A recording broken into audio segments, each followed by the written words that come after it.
अब ये समय आ चुका है कि हम इस कविता पर बात करें। और कविता पर बात करने के लिए हमारे बीच कविता के आलोचक, खुद कवि आदरणीय अशोक वाजपेयी जी उपस्थित हैं।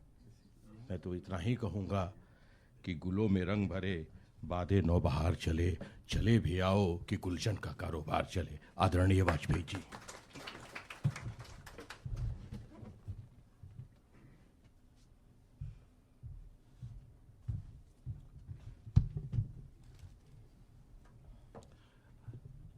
मित्रों, अंतिम वक्ता होने की कुछ कठिनाइयां होती हैं। एक तो यह है कि उसको धैर्य पूर्वक दूसरों के लंबे लंबे वक्तव्य सुनना पड़ते हैं और उसका मन मसोसता रहता है कि इसमें मेरा समय घट रहा है। तो बहरहाल कवियों को ये सुविधा प्राप्त है कि वो संक्षेप में भी अपनी बात कहें और ज़रूरी हो तो वाग विस्तार भी कर दें। जब ये पुस्तक मेरे पास आई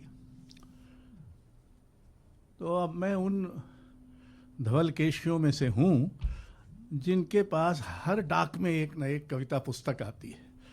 तो एक तरफ तो बड़ी प्रसन्नता होती कि इतनी कविता संग्रह छप रहे हैं और दूसरी तरफ उसमें से लगभग 90% कूड़ा होते हैं। लेकिन उनको कूड़ेदानी में फेंकने में मुझे एक कवि संकोच होता है, तो इसलिए उनकी संख्या बढ़ती जाती है, उनको पढ़ने का विशेष उत्साह नहीं होता। कविता और कहानी में एक बुनियादी अंतर ये है, या उपन्यास में भी, कि कविता तो आप 10-12 पंक्तियाँ पढ़िए तो समझ में आ जाती है, ख़राब है छोड़ दीजिए। उपन्यास ससरा 50 पृष्ठ पढ़ने के बाद पता चलता है कि ख़राब है, और कहानी लगभग 3/4 पढ़ जाइए तब पता चलती है ख़राब है। तो इसलिए कविता का एक गुण है कि वो अपनी खराबी जल्दी ही प्रकट कर देती है। तो ये जब पुस्तक आई तो मैंने इसके थोड़ा उल्टा पुल्टा, तो मुझे लगा कि ये कुछ शायद ध्यान देने योग्य है। और मैंने जो ध्यान दिया, ऐसी चीज़ें हमारी कविता से गायब हैं जिन 40 वर्ष का जिक्र आनंद जी कर रहे थे। इसमें उदात्त गायब है, इसमें उदार भी गायब है, इसमें उज्जवल भी गायब है, इसमें ऊर्जस्वित भी गायब है। यानी ये शब्द ही हम इस्तेमाल में नहीं लाते, ना तो कविता का ये गुण माना जाता है, या ना कविता में इन शब्दों का इस्तेमाल होता है।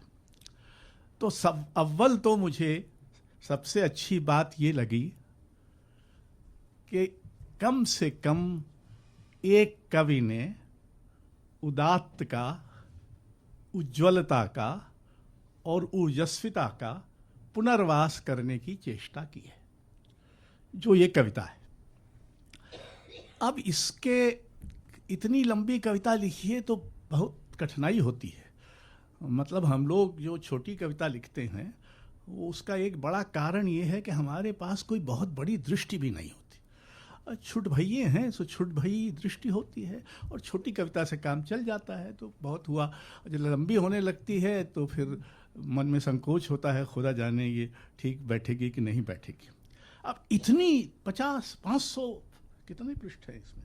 लगभग 500 पृष्ठ हैं। लेकिन कविता को आप उसके विमर्श से, जैसा कि, या विमर्श के आशयों से भी जाना जा सकता है, जैसा कि उन्होंने कोशिश की। मैं जांचता हूं कि इस कविता में ज्ञान और संवेदन, यानी जो हमारे मुक्तिबोधियन पद हैं, ज्ञानात्मक संवेदन, संवेदनात्मक ज्ञान, यानी संवेदना कितनी है। ज्ञान से मुझे बहुत ज़्यादा निस्बत नहीं है। ज्ञानी लोग होते हैं, अपन नहीं हुए, तो कवि हैं, तो इसलिए संवेदना ज़्यादा ज़रूरी है। तो मुझे लगा, मैं निहारिकाओं के चरित्र को लेकर चिंतित हूँ। आकाश गंगाओं का अपमान तो कठिन ही है मेरे लिए, सह नहीं पाऊंगा सौर मंडल का अपव्यय। धरती का दुख मुझे अंदर से तोड़ेगा, क्योंकि जो मैं इस सृजन का साक्षी हूं, तो प्रतिवाद न करना ही सालेगा मुझे हर बार। अब सौर मंडल का अपव्यय, आकाश गंगाओं का अपमान, ये ऐसे पद हैं जो हिंदी कविता में मैंने पहले नहीं पढ़े। अव्वल तो सौर मंडल ही नहीं पढ़ा, आकाश गंगा का कभी कभी मैं ही इस्तेमाल करता हूँ, लेकिन वो भटकने के अर्थ में अधिकतर है। हाँ, नहीं तो कामायनी सो अब कितनी साल पुरानी है। हम जो बात कर रहे हैं वो पिछले 30-40 साल की। अब कामायनी में तो बहुत कुछ आया है, कामायनी एक अद्भुत महाकाव्य है, इसमें क्या शक है। इच्छाओं के सम्मोहन में जलती हैं आत्माएं, कनकलता में विस्मृत कंदुक खेल रही है, ऋष्य श्रृंग को रोमपाद तक पहुंचाने को। चकित हिरण की शून्य तरल आंखों में झरते हैं केशर निष्पंद, थिर पलकों पर सटी भामिनी मृगमद संबोधन करती है मायावन में जल जाने का। कविता का एक काम याद करना है, कविता का दूसरा काम याद को बचाए रखना है, उसका तीसरा काम याद दिलाना है। एक ऐसे समय में जब हमारी याद को लगभग एक विराट दुष्चक्र के तहत खंडित किया जा रहा है, दबाया जा रहा है, उसकी दुर्व्याख्या की जा रही है, तब एक ये कविता स्मृति का पुनर्वास करती है। हमें मनुष्य के नाते ये जो अभी यूरो केंद्रित दृष्टि ने हमको मनुष्य केंद्रित बना दिया है, उससे थोड़ा यह मुक्त करने वाली कविता है, क्योंकि आपको याद दिलाती है कि क्या क्या और है जो मनुष्य के आसपास है।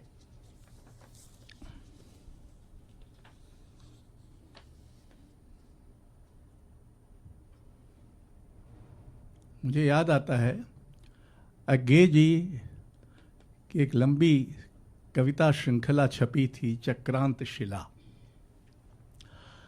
वो उन्होंने कहीं फ्रांस के किसी मठ में रहकर लिखी थी, हालांकि उसका कोई संबंध उससे नहीं था। और अज्ञे जी ने संवत्सर व्याख्यान दिया था, जिसमें उन्होंने काल की जो हमारी अवधारणा है उसको लेकर बहुत कई गंभीर और विचारोत्तेजक बातें कही थी। उस चक्रांत शिला की में 24 कविताएं थी, और उसी का एक तरह से समाहार उनकी प्रसिद्ध कविता असाध्य वीणा में हुआ। उसमें एक था कि मैं एक शिविर का प्रहरी भोर जगा, अपने को खड़ा किनारे मौन नदी के पाता हूँ, मैं मौन मुखर सब छंदों में उस एक अनिर्वच छंद मुक्त को गाता हूँ।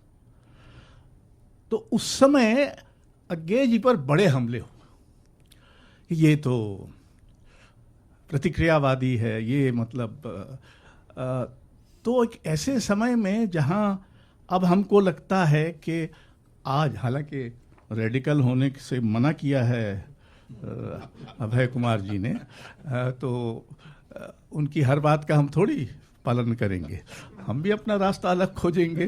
तो बहरहाल मुझे लगता है कि इस समय ये ज़्यादा रेडिकल है कि हम अपनी परंपरा के जो उदात्त तत्व हैं उनको, उनका पुनर्वास करें, कम से कम उनको याद तो करें। इसमें देखिए,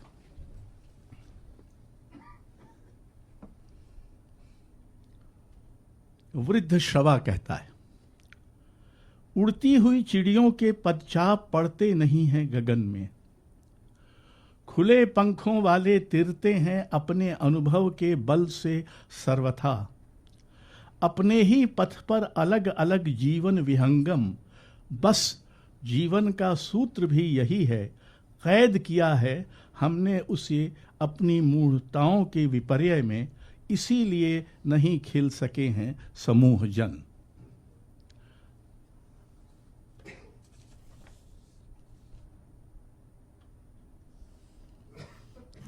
ये कार्ष वेद हैं। अब ये इनकी मैं नाम भर बता दे रहा हूँ जितना मुझे इसमें दिखाई देते हैं, इनकी व्याख्या नहीं करूँगा। मैंने देखा हाथों से फिसल कर डोर बंधी बाल्टी कुएं में लटक रही है और वो नंग धड़ंग लल्ला मुझी से नहा रही है। उसके अंगों से फिसल कर केशर की क्यारियों में बह रहा है। उसके नृत्य से फूटती रागनी मुझे बार बार बहा रही है। मैं उड़कर शंकराचार्य के शिखर पर बैठ गया। मैंने देखा मेरे अनेक कान और अनेक मुख, अनेक भुजाएं और अनेकानेक शरीर निकल आए। कविता का एक काम असंभव को संभावना के अहाते में लाना है। जो संभव है उसी को संभव करने से कविता क्या बनी। अगर कविता आपको थोड़ी देर के लिए अपनी सीमाओं से मुक्त न करे, यानी आपको ऐसे, मैं कई बार ये कहता रहा हूँ कि भाषा का एक काम, कविता में भाषा का एक काम ये है कि वो वहाँ ले जाए जहाँ पहले कविता कभी न गई हो, न भाषा कभी गई हो। मेरे हिसाब से इस पुस्तक की एक प्रशस्ति ये हो सकती है कि इसने भाषा और कविता दोनों को वहाँ ले जाने की कोशिश की है जहाँ कम से कम पिछले 50 वर्षों में हिंदी कविता नहीं गई है और हिंदी कविता को जाने में बहुत हिचक रही है। अगर किसी ने कोशिश भी की है तो बेचारा मारा गया है।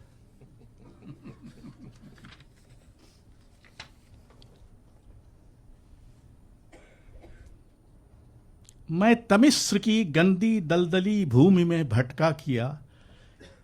एक अज्ञात काल से तभी एक सौरभ प्रेम का अचानक उठा मेरे हृदय में, मेरी मज्जा में, मेरी पीठ ठोंकी। उसने रगों की उषा को राह दी। एक जीवन काल मृत्यु और जड़ता की पकड़ में से परात्पर प्रभु की चैतन्य शक्ति सा एक नाम भारतवर्ष उचारने में इतना मधुर। लेकिन कहाँ है मेरा भविष्य, बताओ ओ जनगण। और इसके नीचे लिखा है इति महाश्मशान पांडुलिपि।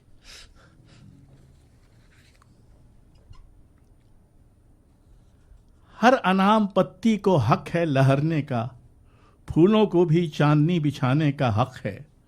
हवा को भी कलियों का हक है हवा को भी कलियों सा हक है बिकसने का। कांटों को भी मरु गीत गाने का हक है। शाम बदली को अषाढ़ घन घिरने पर रेत के बिछौनों पर आने का हक है। घोंसलों में चिड़ियों को चारा चुगने का और तितली को मत इतराने का हक है।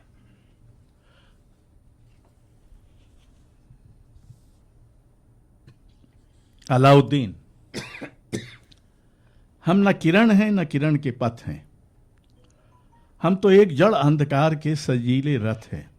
ये संभवतः हम लोगों के बारे में कहा जा रहा है, हालांकि ऐसा उन्होंने दिखाया तो नहीं है, लेकिन ये हम पर लागू हो सकता है। हम न किरण हैं न किरण के पथ हैं, हम तो एक जड़ अंधकार के सजीले रथ हैं। हमसे बाहर हमारी आत्मा नहीं है और भीतर तो हम भी नहीं हैं। सिर्फ एक लाल धब्बों वाली चंगेजी तलवार है जिसकी धार पर तेज तेज चलकर औंधे मुंह गिरती हैं बिजलियां। उन अंधी वासनाओं के मुख पर हमारे ही चेहरे इतिहास की शान बनकर बिखरते हैं। इस तलवार का अभिषेक नौका पर लहरों में आलिंगन करते।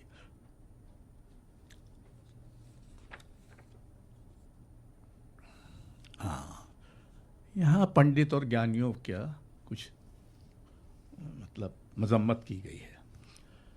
जहाँ पंडित और ज्ञानी चोर थैलियों में रखते हैं चफनाए बच्चों के काले लाल ताजे रुधिर से सने हाथ, जिन्हें अरब समुद्रों में के इत्र भी न कर सकेंगे सुगंधित। शेक्सपियर को याद करिए।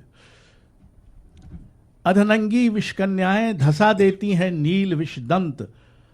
पल्लव दल होठों में विस्फर की अचानक सूखी कवित्रियां और कुप्पे से फूले कवि शब्दकार उत्साद सयाने।